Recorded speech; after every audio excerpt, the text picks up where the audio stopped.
Hello, everybody. We're going to go ahead and get started, I think. I'll just, while people are still coming in, I'll just remind you to silence your phone if you would.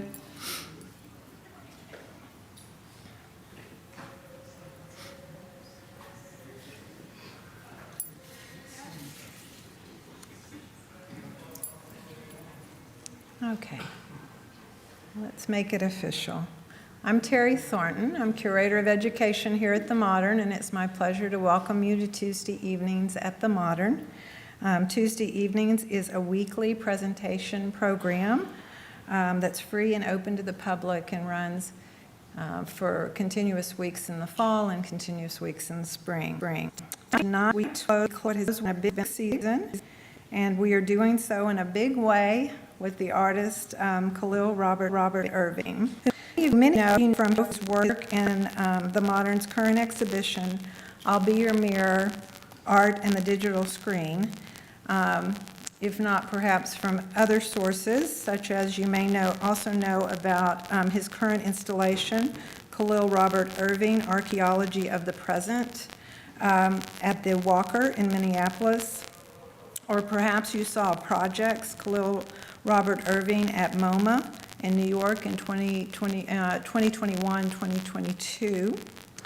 And you may recall his presentation for Being There, Tuesday Evenings with the Modern, which was our adaptation during the pandemic in the fall of 2020, for which he was invited by none other than the artist Glenn Ligon, who was that evening's guest curator and was able to ask anybody that he wanted to come and do the presentation. And he chose Kahlil because he believes deeply in him, so deeply that he personally collects Kahlil's work. Currently based in St. Louis, Missouri, Kahlil received his MFA in 2017 from Washington University, and that's after receiving a BFA in ceramics/sculpture, as well as art history from Kansas City Art Institute in 2015. Since and during that time, because he's such a go-getter, Kahlil's work has been well received with an impressive exhibition record that includes his first large-scale exhibition in only 2018. Remember, MFA 2017. So in 2018, he had his first large-scale exhibition at Wesleyan University's Center for the Arts in Connecticut. And then there's the group exhibition, New Museum Triennial, Soft Water, Hard Stone at the New Museum. Also a semi-permanent large-scale commission in the lobby of the Contemporary Arts Center in Cincinnati. And upcoming, there's a solo exhibition at the Nerman Museum of Contemporary Art opening February 2024. And Monuments at LA MoCA opening in 2025. So that gives you a sense. And as mentioned, there's also the current exhibition at the Walker and the recent project at MoMA, which was, I should say, in conjunction with the Studio Museum of Harlem. And then, of course, there is I'll Be Your Mirror, for which Kahlil was commissioned to make new work. So I don't know if you are aware of that. You still have a little time to get in and take in that exhibition, which I think that's the way you take in that exhibition. It takes the full run of the exhibition to actually fully spend appropriate amount of time with it. So I think you have until April 30th, so not long. And in 2019, Kahlil was awarded the Louis Comfort Tiffany Foundation Grant and the Joan Mitchell Foundation Grant in 2020. Kahlil's work is in the collections, public collections, significant public collections of the Brooklyn Museum, the Carnegie Museum of Art in Pittsburgh, the Museum of Modern Art in New York, the Museum of Contemporary Art in Los Angeles, the Nerman Museum of Contemporary Art in Kansas, and the RISD Museum in Rhode Island, the Tang Teaching Museum and Art Gallery in New York, and the Whitney Museum of American Art in New York. All to say, he's accomplished a lot in what I think is a relatively short period of time, and there's a lot for him to share with us tonight, so let's get to it. Please join me in a warm welcome for Kahlil Robert Irving.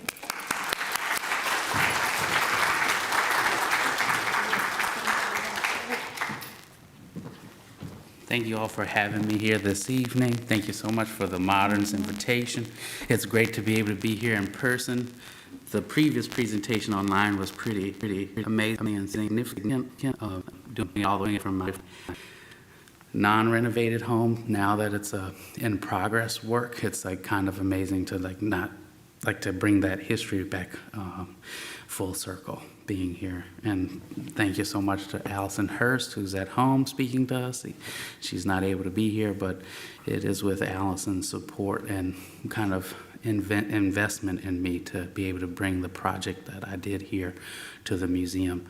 Tonight I'm going to share maybe a kind of through line of a lot of the works that I've made and kind of tie it into what's so important of why that room upstairs looks the way that it does. First, I'm sharing a work entitled Concerned Student 1950, or the Johnson Family Reunion, and it's a work that I made in graduate school. It was the moment where thinking about social issues and kind of current events collides with my life practice of making pottery. I've been making pottery since I was 12, and now I'm about to be 31, so that's almost 19 years of Saturdays sitting at the wheel. But as I've grown as an artist, making pottery has been a tool to understand process and practice. This work is significant because it's the precursor to an issue of seriality, the repetition of constructing something that's made to serve a specific purpose or function, and they're usually very similar, if not almost identical. These vessels here in this object are not identical, and it was created as a way to kind of connect two things that I was thinking about at one time. First, it was this issue of students protesting at the University of Missouri Columbia against the treatment of black students, and they called their group Concerned Students 1950. And then the other part of the title was the Johnson Family Reunion, thinking about my own familial history. Adopting and inheriting the name Irving is a connection to people who once enslaved my not too distant relatives. And so the Johnson Family Reunion movie is a kind of a comedy movie that we could see. That's one of the main characters is Cedric the Entertainer, but it also connects to this history of inheritance, good and bad. From there, I started making works on paper that looked like the street, that took away or tried to use this technique of being a collograph, or what is a collograph, to make paper exist as a flat sculpture. These are some works on paper that are hung on the wall. When I think about seriality, I think about how we see something in time and space, but then what context we bring to it, or what questions we may bring to what we're seeing at any given time, can be turned around. It can be dealt in a poetic way or a metaphorical way, and access to the content may be different from one person to the next. And thinking about my time as a graduate student, what I was doing there was very important, because I was trying to figure out and negotiate how to apply what I was learning to a kind of broader conversation in art making, in visual culture, and the kind of greater dialogue of cultural production. And from there, I've been making collages maybe since 2012, but when I think about how the collages integrate themselves into my practice, they are kind of like mind maps, and this collage is one that I made actually in the PowerPoint presentation for the purpose of kind of connecting disparate parts together. In the top left, you see the Met's promotion of a garniture set. In the bottom left, you see a white supremacist giving a speech. In the bottom right, you see black men who play football being surveyed and inspected similarly to how black men were inspected when they were enforced to be in chattel slavery. And in the top right, you see a screenshot of a conversation between Theastra Gates and Hamza Walker on the occasion of an exhibition in 2017 that Theastra had at the Kunsthaus Bergens. And so in my mind, these are kind of issues and things that are being engaged simultaneously. And so I'm trying to, as an artist, I had to stop kind of putting forward the sculptural objects that were the installations that included the pottery to kind of start to address some kind of more complicated issues. And so I was invited to present my first sole exhibition in New York City in 2017 entitled Streets, Chains, Cocktails. And with that collage, or what that collage in the previous slide is doing, is connecting imagistic references that are important to me. But in this exhibition, I had to combine sculptural elements with text elements that then could kind of create a more dimensional conversation around the issues that are important. These works are made in 2017, but they include fragments of objects made from 2012 to 2017.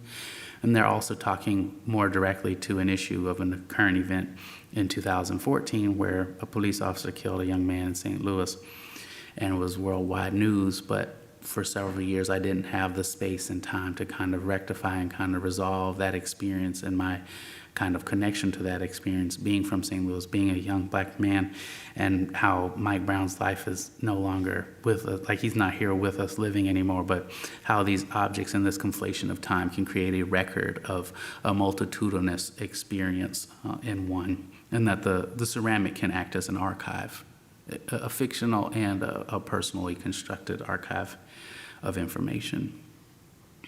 The wallpaper is instigating the white wall of the gallery as a space in which one cannot see through. You know, that whiteness is a color, but that the form of it is impenetrable.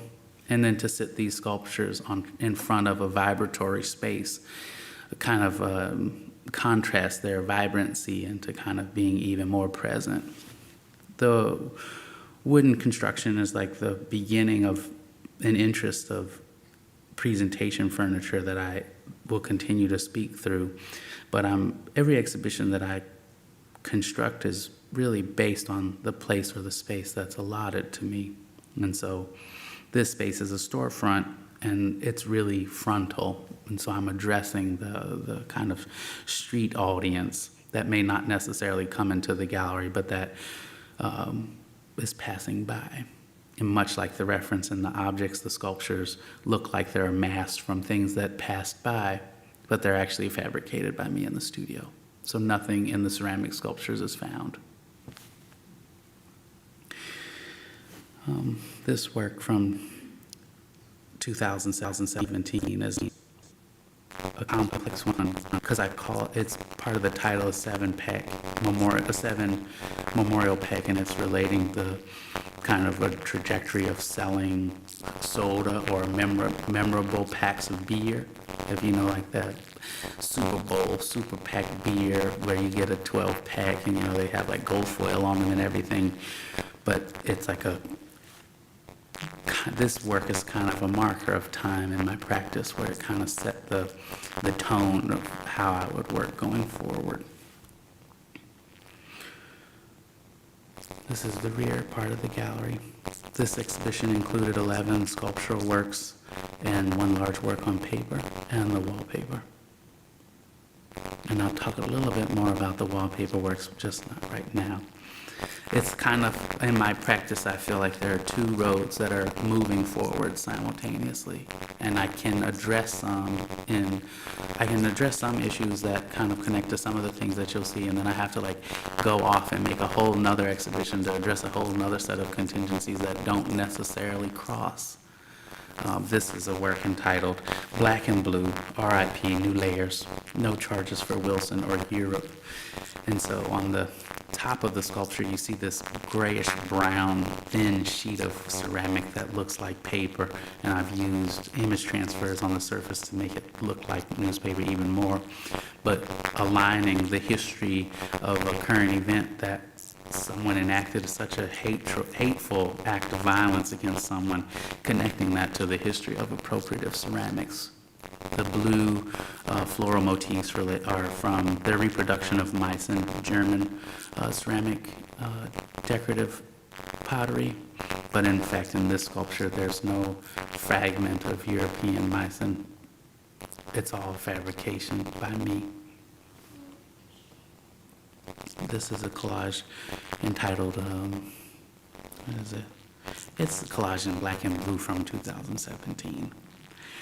And then Terry referenced this exhibition, Street Matter, Decay and Forever, Golden Age, at Wesleyan University's Ezra and Cecile Zilka galleries.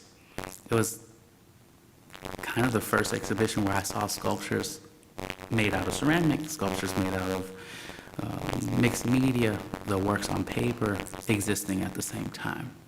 Really interested in space and how objects made to look like the street sit on the floor. An image of the sky halfway, cutting the gallery halfway from the floor to the ceiling, acting as a stage or a backdrop, and using the space, the limestone structure and the white walls and the glass gallery as a way to contextualize a certain kind of landscape or theater. At that time, all of the things that I had been using as image transfers in my sculptures were photographs that I had taken, newspapers that I had collected, or kind of existed from some ephemeral thing that I had.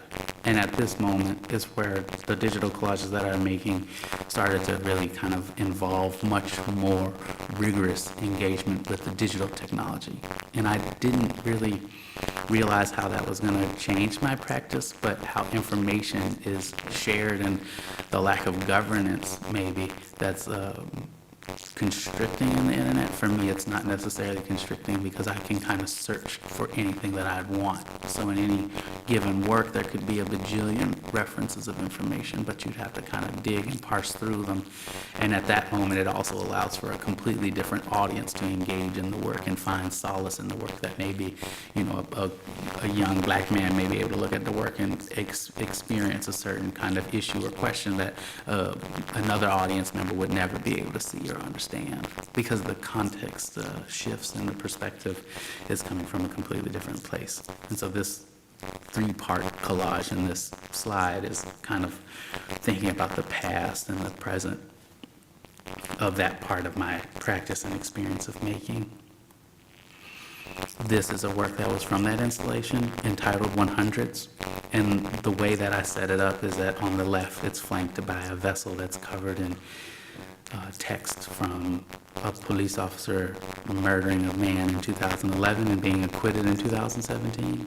And on the right, it's a vase that looks like it's filled with concrete, but then it has fragments of white clay that look like historical decorative porcelain ceramic. And so there's a way to then create this language of a furthering of the concrete poetry, but also a marker of how something may exist from a space of destruction, but it's actually all being made from the bottom up. Nothing was destroyed to make this. And what does it mean to be a part of a culture that has to consume so much that it looks like it's destroying, but in fact it's just rotten? And so it's like, in a lot of ways, it's like layers of metaphor on top of metaphor, or abstraction enveloping itself to then represent itself as something else. This is the rear of the gallery, and I really appreciate Ben Chaffee and the team at Wesleyan University offering me this opportunity, but mostly it was Rosemary Lennox who actually invited me after seeing my a very short review of my work in Art Forum. This was a chance to really kind of present myself as an artist, and I think, and where I felt proud of what I had been making.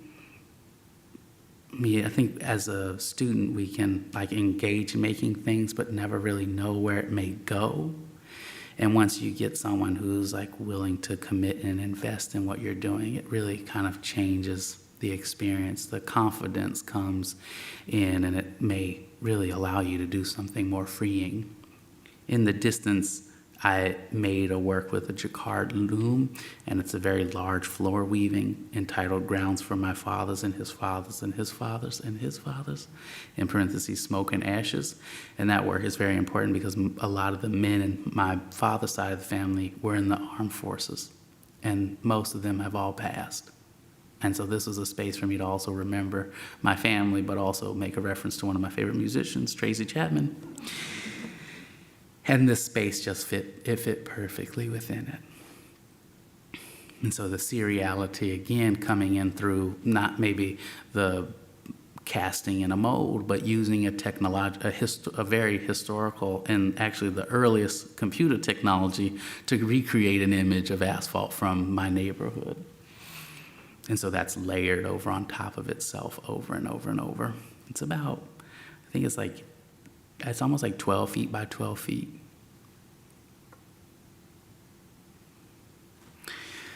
In 2014, I studied abroad in Jerusalem, and I went over to Bethlehem, and I got to go to the Church of Nativity. And this is going to be something that is going to keep reoccurring. In the exhibition at Wesleyan, I really didn't know how to resolve the issue of exhibition furniture. So I used steel to create these pedestals that kind of dematerialized in space. But after going to the Church of Nativity, the interior of the church was completely filled with scaffolding, and archivists were working to unveil these mosaics that were on the floors and the wall of this church. If you know what this church is, it's actually the church that was built on the land that Jesus is said to be born on. And that interior excavation site with all that scaffolding was really exciting to see. And so I started to make sculptural platforms for my works that made reference to steel truss bridges across the rivers of the Midwest between St. Louis and New York City, but also thinking about that kind of expandable furniture that allowed for someone to be in a place without having to exactly stand on something, that they're kind of elevated. And so if I'm thinking about a ground or a world that doesn't necessarily exist, why not use a reference to an expandable or accordion form to allow it a space for it to exist all on a land of its own? This work is Street and Stars. In parentheses, memories are less than, greater than, matter, close parentheses, fair, and freedom, close bracket, black ice. It's the largest work I've made up to today. It's 9 by almost 16 feet. It was actually just given as a gift to the St. Louis Art Museum, and it'll be interesting to see it in a much larger space. In this, thinking about the gallery in which it's presented in, it's facing asphalt, so it's a mirroring. I'm interested in world building in some capacity. So the issue is, and I just is that I'm in existing space where they may or may not be resolved. Very much like living in this world, we're inheriting things that we may not necessarily have the answers to deal with. We may or may not know how to solve those problems, but in some shape, form, or fashion, we have to figure out a way to keep going. And so this exhibition was a push into my interest in sculpture, where I pushed the viewer to the walls of the space. There's little to no art on the wall, so you're really enveloped in the issue of this large sculpture. It's thinking about that exhibition at Wesleyan University made me really think about the ground as a parenthesis and the sky as a parenthesis to our lived experience. One's something that we cannot really alter. The sky is so large, we cannot change it. The ground is expansive, and all we can do is either build on it or continue to expand the roads that we've continued to build, or we can extend the roads that we've built. And so this kind of fragment or segment of asphalt kind of it's like a memorial to a time in my life and current events of that moment. So I'm thinking about Oakwyn Wazer, a very famous and very important curator that passed away around the time when I made this work. I'm thinking about my grandmother bringing home food from the hospital in which she worked at for almost 20 years. If you see like soda bottles or to-go boxes, there are super personal references in the work that I don't necessarily work too hard to explain, because I know that there's space in other people's lives where some of that kind of personal narrative can fill it in, but there's also a kind of anonymity that those stories can live in through my work in a kind of way that no one ever has to necessarily know, because it's a moment for that memory to be, and even if it's gone, it's still able to live in the walls of a place like the Modern. This is into these like kind of street sections very similar to that large sculpture. This work's title is Street and Stripes, Crosswalk Equal to CrossFit Over Cores, Real Road Relief. In like special brackets, blood, tar, grass. The titles are just as kind of illuminating as the works are, where I use the formatting opportunities in Microsoft Word to add colors to my text, add different shapes to my text, different fonts. I use the strike through, I use the italics, I use the bold, and to sculpturally address the title is another way to kind of bring that depth and wishing into the work, the desire. I don't want to date potential, but I love the potentiality of someone experiencing a work and going somewhere. That's just like a funny side anecdote. This is another work from that same time in 2019, but I've continued to work on it for the last 3 years. It's entitled Crosswalks Plus Crossbars Divided by Bloodshot, in parentheses, Street Edge.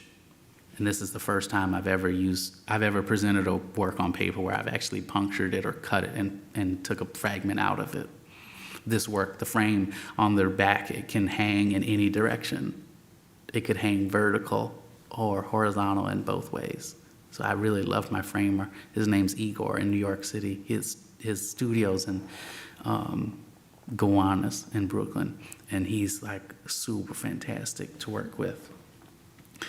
But these works on paper are the closest thing to a kind of abstract painting that I think I will get to. Because the paintings that are here in the Modern are like aiming for an existence or a relationship to the digital.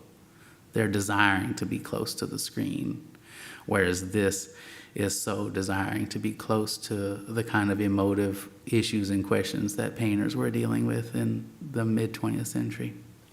But it's like about presence more than it is about action, whereas we know Jackson Pollock and Joan Mitchell were very much in the act of making the painting, whereas I'm really trying to force the pressure of life to make a painting or make these works on paper. This is a picture of my new press and my studio. The black thing with the plastic on it is phenolic resin. It's an acid and it's a kind of resin that's resistant to like harsh chemicals. So I can do some damage, if you know what I mean. This press was made in a workshop. I really like making and giving life to things that have had a life before. I don't like trash. I don't like to throw things away. As you can see, my old copper gutters up on the shelving. I plan to cut that copper up and melt it and then recast it into a new form. You see some of my crates and how I store my things. But it's in constant flux, my studio, because I just bought it 2 years ago. And from the exhibition at Callicoon Fine Arts to this exhibition at the Singapore Biennial in 2019, these two series of works were made at the same time, plus 21 more sculptures that I have been sitting in storage up until this point. And so when I was talking to some people, including Terry, thinking about what it takes to be an artist and make it as an artist, you really have to have a lot of investment, a lot of emotional investment inside yourself, and a lot of investment in materials and technologies and tools and space. And it was a great pleasure to work on this exhibition with an amazing curator named Patrick Flores, who is from Manila. It really showed me, being present in Singapore, what the breadth of contemporary art really looks like around the world. My exhibition is entitled Many Grounds, Many Myths. And whereas the sculpture at Calhoun Fine Arts used ceramic to look like asphalt, these works are using the flat tile or the flat surface of the glazed ceramic tile as a kind of a screen in itself, where the surfaces are covered in collage of asphalt, collage of roofing tile, collage of things from the internet. And the more and more I engage looking at them, they start to operate and exist almost like game boards. We need to pull out some dice, pull out some fake money, and start moving these things around, and maybe we can create kind of a new experience of some of the issues or questions that are present in the kind of ambiguous surface.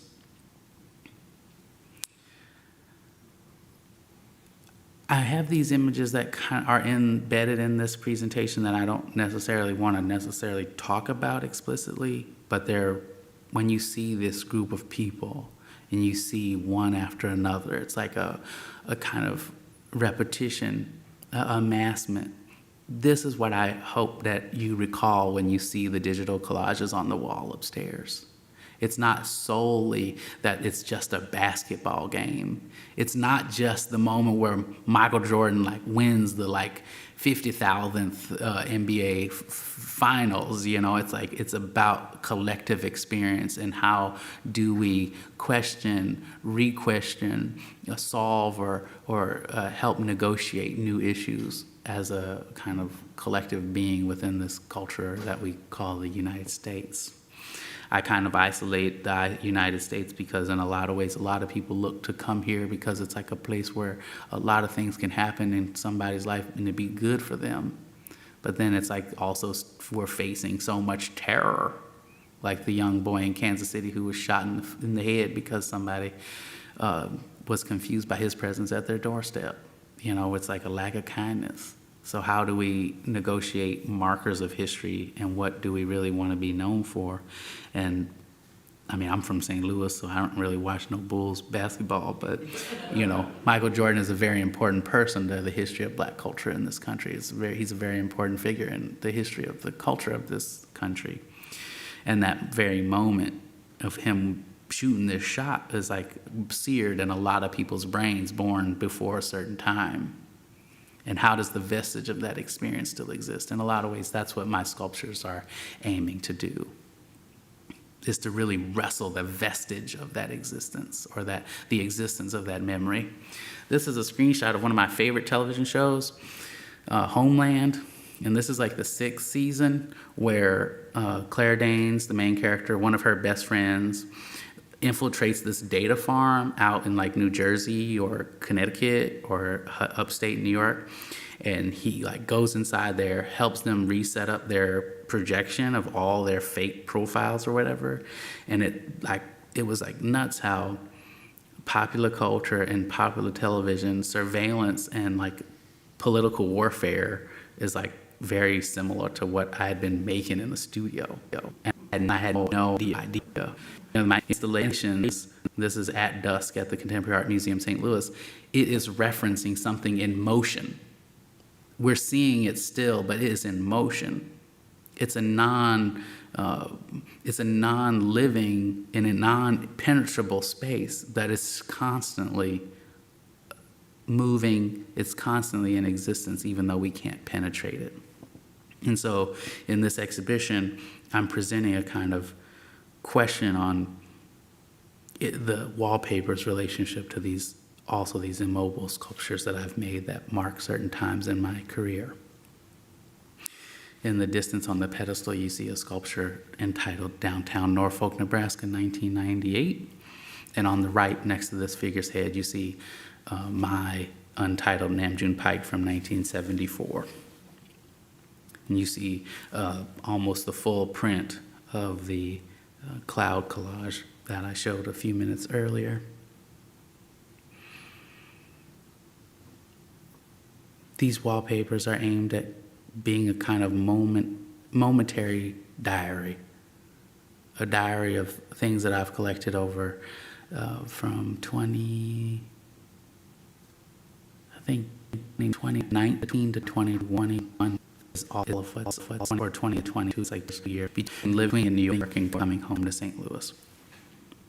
And then I also implicate the institution in which this work is being shown by showing news articles about past exhibitions and maybe their problematic existence or performance or kind of other moments of celebration that existed in that space or were performed in that space. It's a better picture of that sculpture. This one work that's actually semi-autobiographical in this kind of abstract realm of dealing with sculpture and ceramic means and material or maybe process-specific issues. I'm trying to also kind of think about my other small cigarettes or most of my young child life, or how life is like lottery and you don't always necessarily know what you're finna get. You might not win anything. And so I'm not wasting any part of my production. That ring that has the lottery tickets around it in the top right is something you call a pouring gate. It's where when you pour clay into a mold, there's like this gap between the form of the thing that you're making and the orifice where the liquid's gonna come out. This is that kind of 1 to 2 inch space of that mold in that liminal room between the object that I was casting and the rest of the material that's not going to be used for this form leaves. And so I use and not waste anything in my studio. I'll even take your shards. If you have like broken shit, I'll take that too. That's a picture from the Illinois side of Mississippi River facing downtown St. Louis. That is a picture of the Robert E. Lee being lifted in Richmond. And that on the right is a picture of Carrie James Marshall giving a lecture at the Contemporary Art Museum St. Louis in 2013. And that's the middle of my undergraduate career. And I was not able to be present in that lecture, but I've watched it many times. And on the left is a brand of soda that I grew up drinking with my grandmother. And I drink the peach and she would drink the orange. She would also add a little bit of Seagram gin in hers, and I would not. This is another installation view.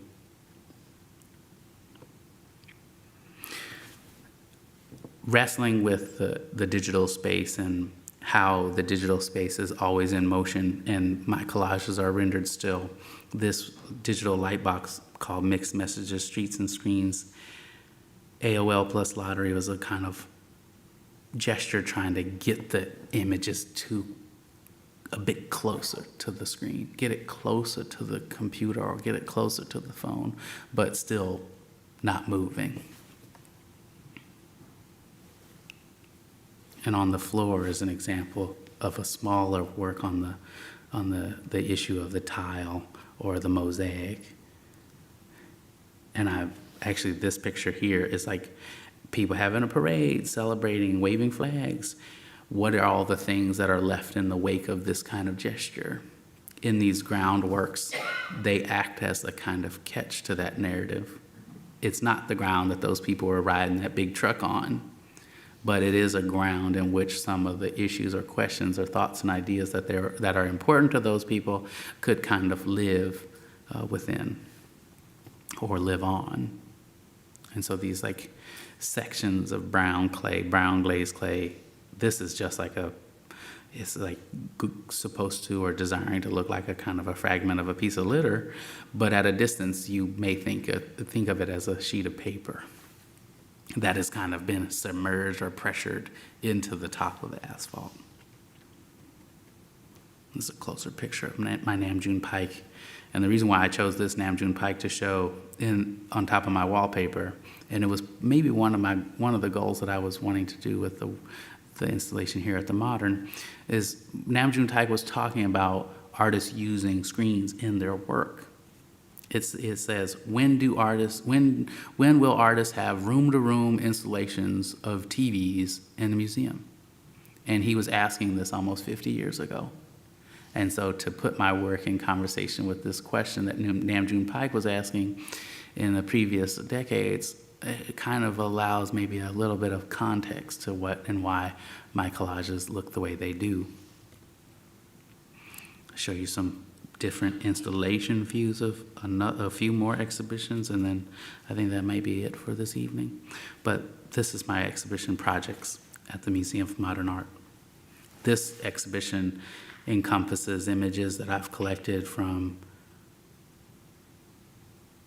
what did I say, like 2020 to 2021, yeah. And it's like maybe more specific about, even more specific, kind of going the other way from New York to St. Louis, whereas the previous exhibition was about New York. Well, this is St. Louis to New York, and that one was from New York to St. Louis.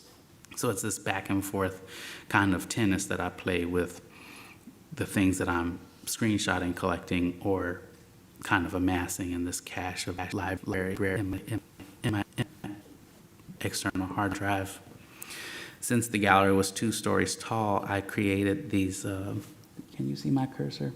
So where my cursor is, at the bottom of almost every collage, there's like these cross sections of grass. I kind of wish I could have cut open the floor of the museum so the cross section could be at the same level as where you may be standing, but you can still see below where it might be. So if we stand on grass, the cross section here in these photographs is a little too tall. But from the ground to this kind of pictorial spiritual space, you kind of start to maybe deal with some other questions that I've been thinking about, or things that I'd like to memorialize and see in the space of the Museum of Modern Art. And in the top middle of this collage is the memorial session in Congress when John Lewis died.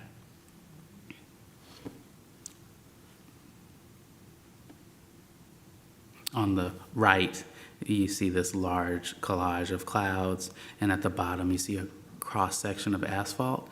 And when I was making this, not always do you have the opportunity to have dialogue with someone you're working on an exhibition with in this way, but the curator asked me to maybe edit the digital collage that I presented. That might be hurting, that might hurt your feelings. It hurt mine just a little bit. And so I altered it and changed it to something else, and she was like, well, do you mind maybe you think about another iteration? And so my feelings were hurt maybe just even a little bit more. But Arthur Jaffa had just released his Ghidorah video, where it's the animation of the rolling, something that looks like rolling water. It looks like the ocean, a fiery ocean that's in motion, and the sky is dark.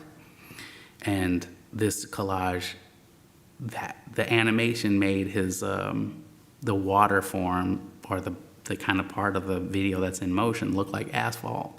And so I took that strip of asphalt at the bottom here to think about if that video was if that storm quelled, if there was no longer a fight in that video, or a storm in that video, or a tension in that video, and it resolved itself, that this collage would be like the resolve of that Arthur Jaffa video. And then I was like, well, she asked me to revise this work 2 times, and maybe I resolved it to a place that I could also find context for that hurt in my heart that may also be some of the pain that Arthur Jaffa's desiring to be experienced when you see that video work. So it's like a constant dialogue of a me to the work, and the work back to me to the world, and the world back to me. It's not something that can just be, I'm not toiling with these things in isolation, blind. I'm toiling with these things with my eyes completely open and my heart exposed. I do my best to not get hurt too bad, but it is a real thing. It is a very sensitive thing. More studio shots. On the left, you see my fabrication room. That room I just kind of put together. On the floor, there used to be a wall that was here. And so this will become the new wood shop and like a kind of setting up area. And on the right, you can see a sculpture that I made for a presentation that I did last year, set up on the moving blanket. That's a smaller platform that I had made. And it's just been nice to kind of transform my studio into a place where I can see things finished and in progress at the same time. It's like a real privilege to be able to have such a studio and such a team to have been working with over the last almost year. Also want to show some more shots of the studio. On the left is a digital model that was created upon my exhibition for the Walker Art Center. And on the right, my wonderful assistant, Martin Lammert, created a cardboard model that was kind of situated within a 3D model that the museum produced for us, so that we could see things in a kind of visual space and physical space. And that dichotomy that I mentioned earlier is the kind of apparatus in which I'm seeing different parts of my practice. I see things in an experiential way, and then I see things in a visual way. And they don't necessarily, they connect, yes, because you can't really see art without the two, but this Walker exhibition, as you can see in the model, is a sculptural installation that you can walk up onto. I don't know too many exhibitions that are allowing viewers to walk up onto the platform. Usually the works are sitting on pedestals all by themselves. And so here is Archaeology of the Present.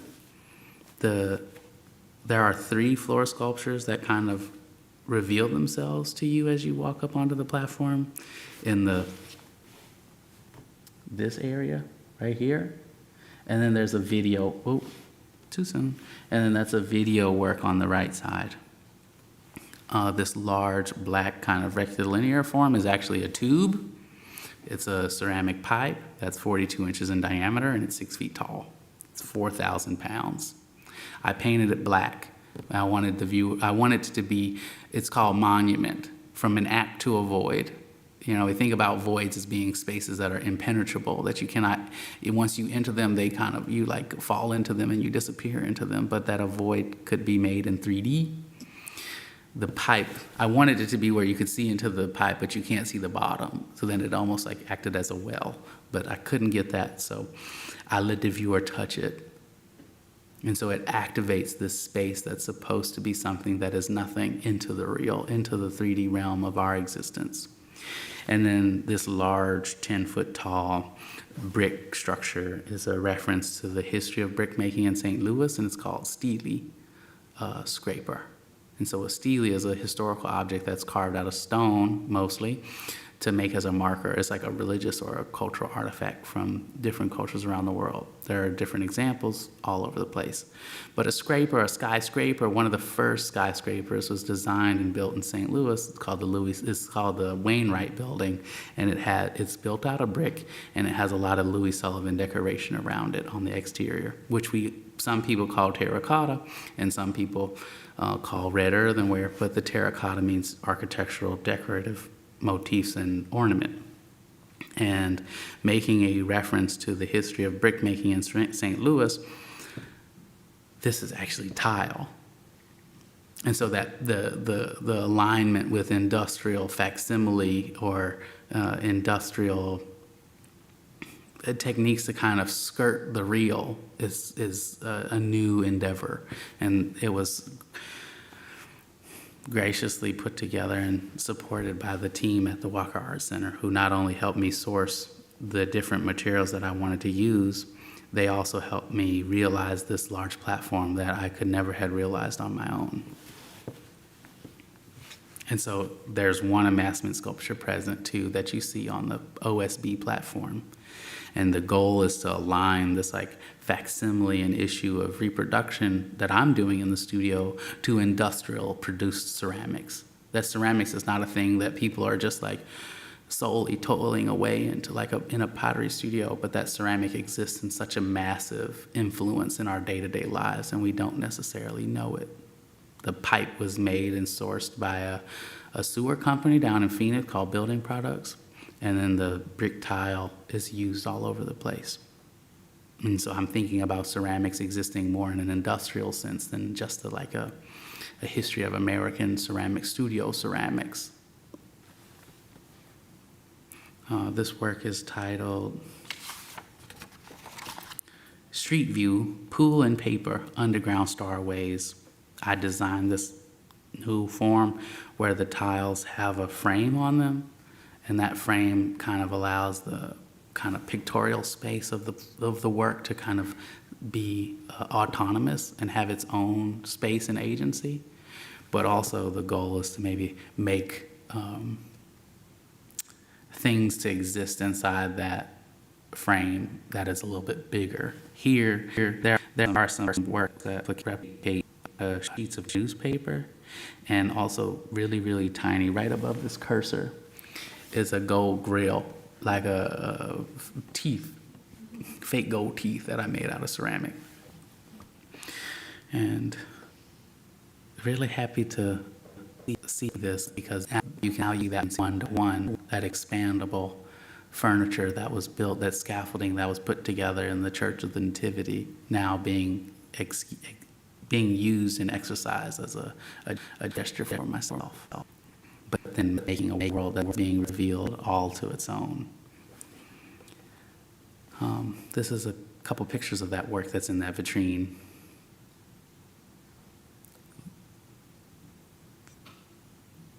Sculpture for many years existed as relief. We saw that, and we can see that in churches in Europe, where the relief is low and high. Sculpture in other cultures is made from the top down. In some places, sculpture is made from the bottom up, out of different materials. And for me, in making sculpture, I'm really trying to apply several modes of construction simultaneously. And in this work, in the left side, you can see a to-go box that's covered in images of asphalt.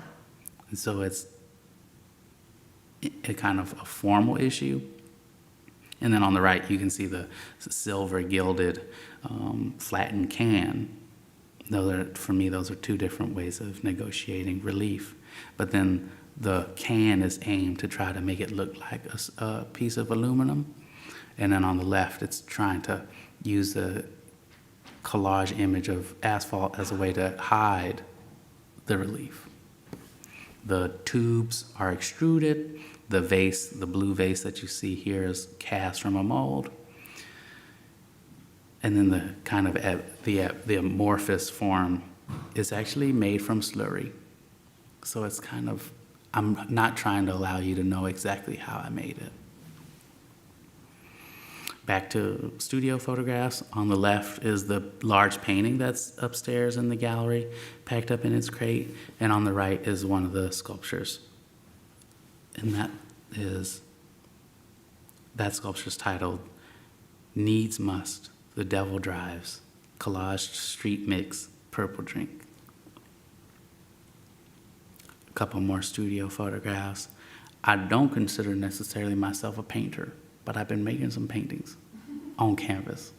So it's kind of a space that I am a little bit timid in.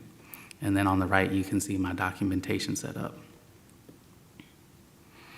And then this work is called Sky Mass, Camo & Co.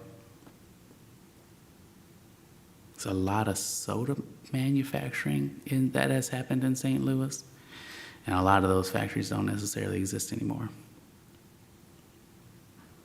And this is one of 5 works. This is one of 5 that is the largest sculptures I've ever made in this kind of mode of construction. And it's nice to see it again upstairs. In St. Louis, a lot of the city is built out of brick from the 19th and 20th and 21st century. This is the kind of granary forms that exist a part of a falling apart Limp brewery that was built in the 19th century. But I'm looking at brick every day. It's kind of wild. It's no city that I've ever been to looks like St. Louis, being that it is all brick. Well, 90% brick. This is a better view of that sculpture. This is the point of view of the camera.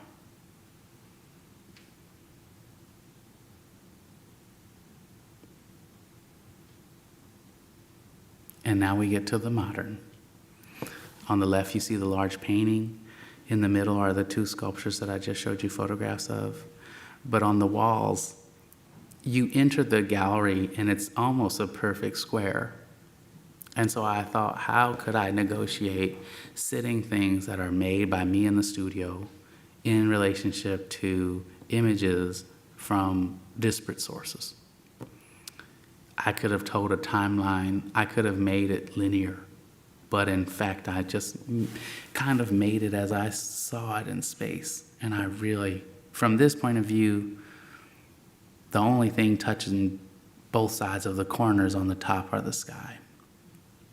And when you turn around, the two large collages on the left and the right actually touch the corner and kind of extend into the corner.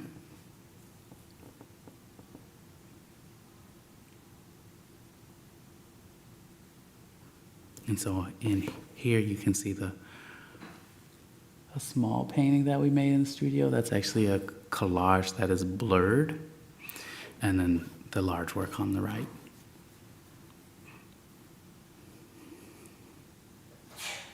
Bless you. This concludes the end of my presentation this evening, but I would like to join you. You may have turned your phones off, but you can take them out and you can kind of connect to either one of these two QR codes.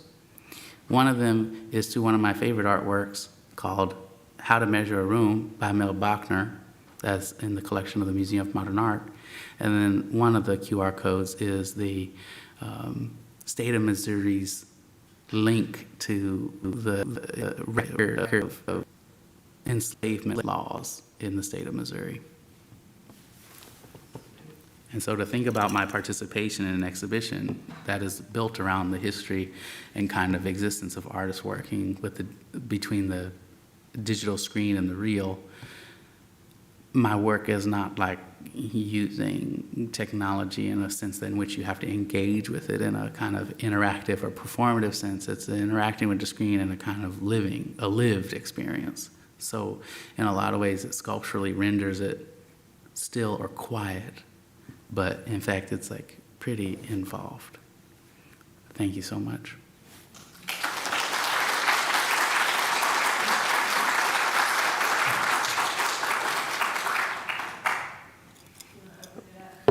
I think we have time for some questions, if anybody has any. Yes, sir. I'm always interested in the interaction between you and the curator or whatever. I mean, you made mention you had to edit a couple of times. I mean, it looked like to me, you created it, you brought it in, it's yours. So how's those two, how does that work? I mean, Sometimes somebody has an idea that they think through you, and you may have an experience that you want to deal with yourself. And so in a lot of ways, some curators, it may not be a dialogue. You know, they'll look at a history of an artist's work and say, we want to exhibit this. And I may say, oh, well, I would like to tweak it. And they're like, no, I want this. And you kind of have to allow the autonomy of a work that you've made to live the life it's meant to live because of what you intended it to be. And that kind of allows a certain kind of respect or kind of individuality to an artwork. But my exhibition at the Museum of Modern Art was a dialogue because I had a kind of consortium of organizers that I had to answer to. That it wasn't just what I wanted. It was what we wanted with my name on it. I have to say most of the exhibition was made through almost 2.5 months of a consistent dialogue. There are issues that one has to deal with. Exhibition furniture has a responsibility in a room. The only reason why I could present these sculptures on a pedestal that small is because the objects are vitrined. If the objects were not vitrined at the Museum of Modern Art, the pedestals have to be 7 feet wide, not including the dimensions of the sculpture. So I mean, at MoMA, the sculptures, the pedestals that the sculptures are on would be massive. The sculptures would be uncovered, but you wouldn't be able to get close to them. And so there are insurance responsibilities that one has to meet along with one's interests. So it's like a kind of political architecture you're kind of always having to negotiate. But when you're working with somebody else, they, also have an opinion. Could you maybe speak to an extension, if not exactly what it is that that you were asking, when those requests for changes are content-oriented? Oof. I've had a couple of those. Content specific, it's tough, because if it's content specific, it could lend itself to censorship. Yeah. And the issue with censorship is, like, an installation that I didn't include in my slide list is from the Contemporary Art Center Cincinnati. This large work, it's called Groundwater from Screen Falls, Collage Media plus Midwest Street. And the director of the museum came down and said, oh, we can't have children looking at this image of a man's back being scarred up. And I said, that's an image from the Encyclopedia Britannica. You ain't gonna go to Encyclopedia Britannica and tell them you gotta take this image down. And as this museum is funded by public and private money, you can't tell me that either.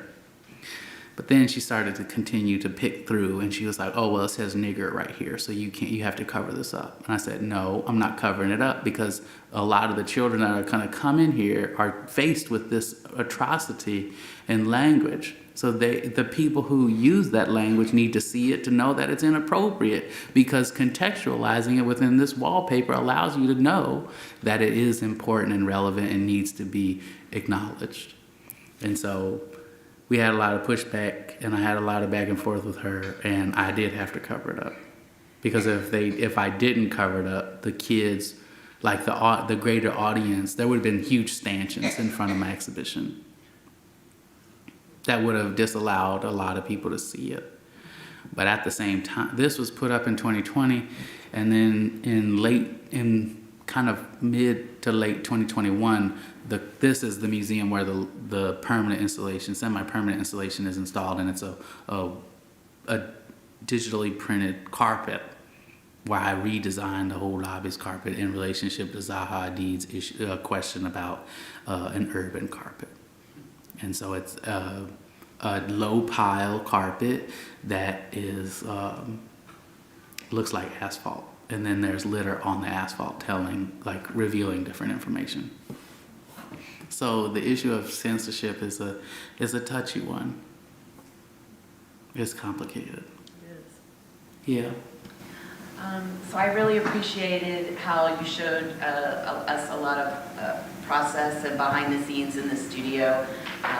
That's always, I think, really interesting to see, like, kind of demystifying that process.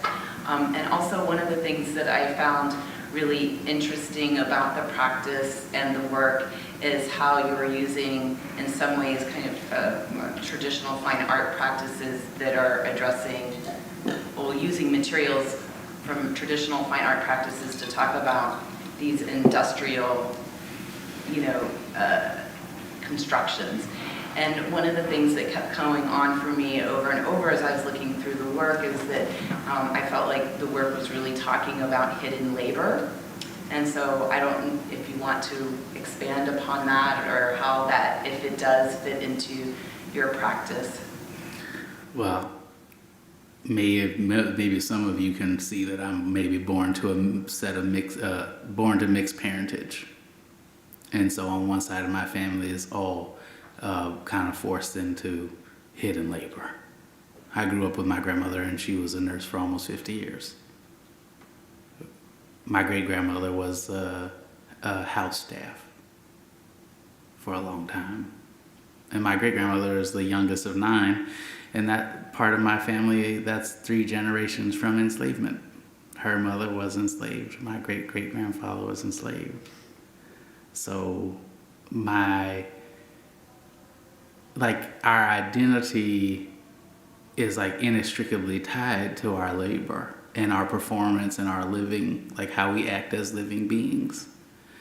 And so it's scaffolded because there's a social, cultural, location specificity, a familial specificity, and it's so scaffolded that it's very difficult to parse it away. So for me, it's just kind of inherent within it. We think about where the first porcelain object was made and the generations after that have continued to make porcelain objects in that space. Here in the States, we probably would never understand the legacies and histories of that labor, but we have objects that are calling to the kind of reference to that labor, maybe not to its cultural specific means, but it's recalling it to its desire and interest of its existence. So how do you kind of balance? Like for me, I'm just trying to balance so much, but in a lot of ways it's because of the music I listen to. There's so much scaffolded within rap music, jazz music. One song, I'm listening to one song over and over and over called Hear My Train Coming. That's a hymn that Jimi Hendrix replayed. But when you hear him making that guitar cry, you know, or the strum those strings, you know, what is it? Emotive. For me, emotively, it's calling to a kind of a certain like layer of history that may or may not be forgotten or may not be remembered by everybody, but for some it may not recall specifically what Jimi Hendrix was actually thinking about, but it's recalling something that is akin to it. And so labor is, I mean, I have a work ethic like my grandmother. Two things I learned from her was to learn how to work and learn how to love. And I love my work. And so it's kind of a troubling experience. Yeah. You had mentioned that at age 12 you started working with ceramics, and I wondered how or what influences began to affect the way that you contextualized your practice. So starting at a young age, maybe you didn't have the vocabulary you now have to express like these words and ideas. Can you remember some of the high points or what big ideas came through that informed your practice and exploded that? Well, first I'll tell you, when I was 12, I went to an open studio program, and I went there because my dad like dated one of the women or knew one of the women that was teaching there.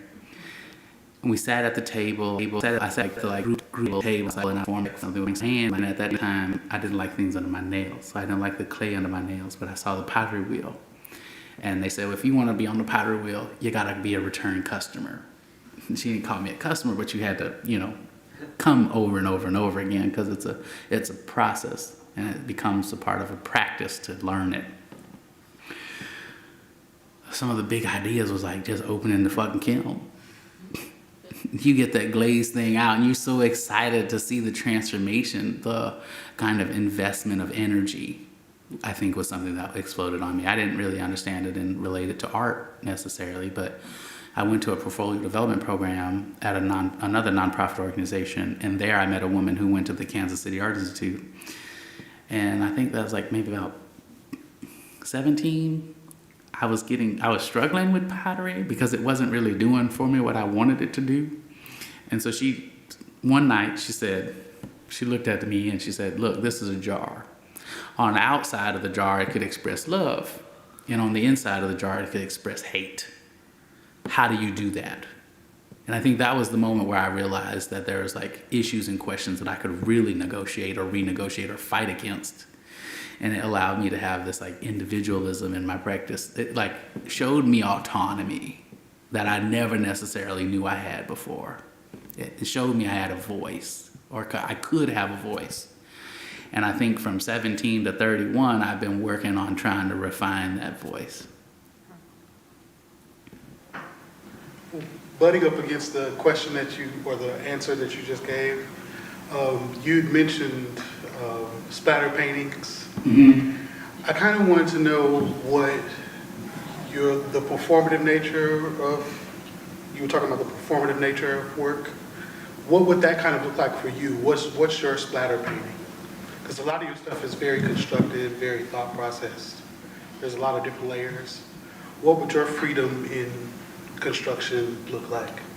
It's maybe closely recognizable in these works on paper. A collograph is a printmaking technique where you have a matrix and you glue texture to the matrix, and then the print is the texture being embossed or reliefed onto a piece of paper. And so instead of gluing the texture to the matrix, I can also glue it to the paper. I could not glue it at all and move it around. Then it just becomes a monotype, but I'm thinking about this history. All my work is intuitive. So where it may seem like the collage is strictly intended to exist in this square, it actually may have like became a square because of everything else around it. So it is an action. There's like the intuition is my connection to the kind of non-representation action of the 20th century. I lean heavy on, what did we say earlier about intuition? Terry and I had a whole conversation about intuition. Well, I had a conversation with Terry. I talked to Terry about intuition earlier. And I learned a lot. But intuition for me is like this space, if you have confidence that is not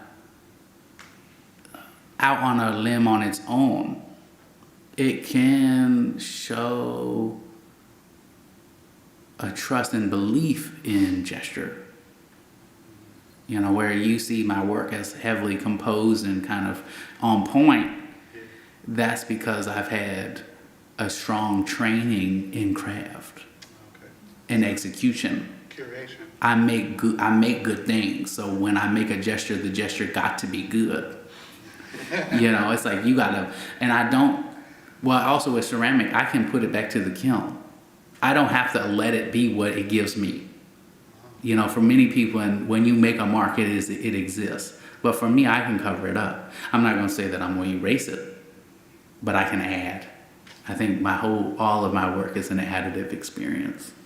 Whereas like it can be embedded and hidden and be a part of the legacy. Did you say earlier that you don't want to date possible, but you like a good possibility? I did. I said I don't date possibility, I don't date possibility, but You don't date possible. I don't date possible, but I do love a relationship with what could be. Because in the studio, there's so many things yet to be resolved. We're kind of out of time, but I want to end with how you address rejection. Like, what is your relationship to the word no? We had a conversation earlier, and that kind of coming to that point about not dating possibility related is like relating to this idea of like what could be that could also not be for you.